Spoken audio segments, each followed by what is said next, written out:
আজরাইল রে, জান কবজ করে এত কষ্ট আগে জানতাম না। আজরাইল, আমাকে একটু আসানের সাথে তুমি জান কবজ করো।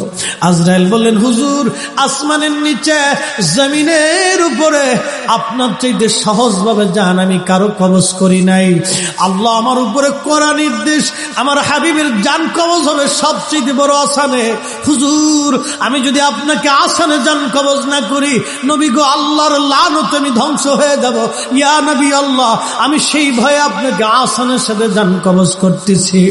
হুজুর গো, আপনি নবীর আগে এবং পরে এত আসানে কারো জান কবজ হয় নাই, হবে না।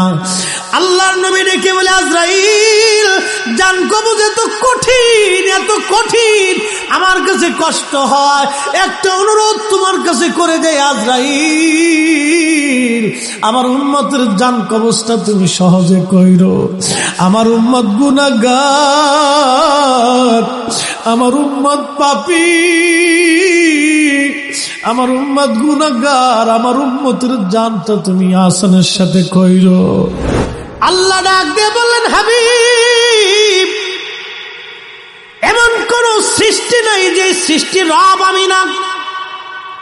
ও হুজুর, আপনার উম্মত আপনার ইজ্জতের চাদর ধরে টানবে, আপনার কিছু উম্মত হবে আপনার শান ও আজমতকে খাটো করবে। আমি আল্লাহ আপনাকে একটা মর্যাদা দিলাম, ওয়া মা